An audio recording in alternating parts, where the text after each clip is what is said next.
What is the oddest thing you thought was normal and ended up being a medical problem? I thought everyone heard the vacuum cleaner screaming when it turned on. For years, my parents told me I was being dramatic when I covered my ears during everyday stuff. Turns out I wasn't dramatic at all. When I was little, probably like 3 or 4, I'd always ask my mom why the TV was so loud. She'd check the volume and it would be on like 15, which is pretty normal. But to me, it sounded like someone was yelling in my ear. My parents thought I was just being a weird kid. As I got older, things got worse. I started wearing these chunky noise-canceling headphones to school assemblies because the microphone feedback made me want to throw up. During fire drills, I would literally hide under my desk crying because the alarm felt like someone was stabbing my eardrums with a fork. The school nurse started calling my parents saying I was having panic attacks during normal school activities. My mom took me to our family doctor when I was 8. He did the basic hearing test where you raise your hand when you hear the beep. My hearing was perfect, so he said I probably had anxiety. That's when the real nightmare started. Every little sound became torture. The microwave beeping sounded like a fire truck siren. When my dad would start his car in the garage, I could feel the engine vibrations in my chest and it made me dizzy and sick. I stopped eating dinner with my family because the sound of forks scraping plates made me want to scream. My parents were getting frustrated with me. My mom would say stuff like normal people don't get panic attacks from the dishwasher running. My dad thought I was making it up for attention.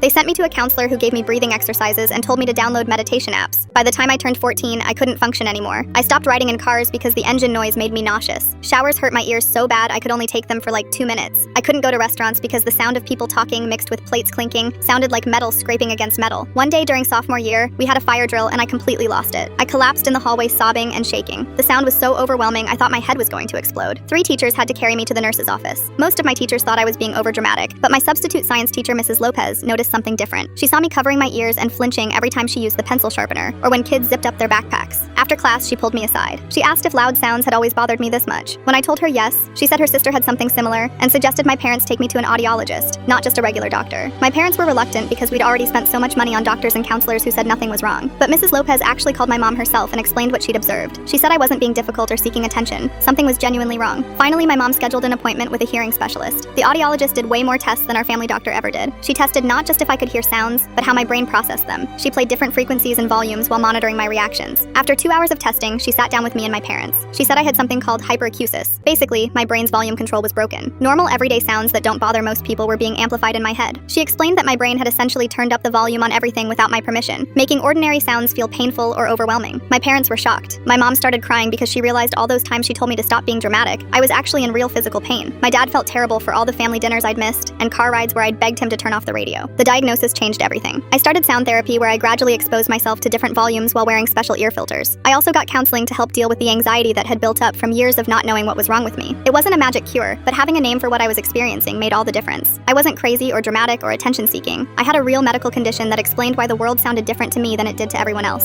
I ended up making an infographic about hyperacusis for my health class presentation.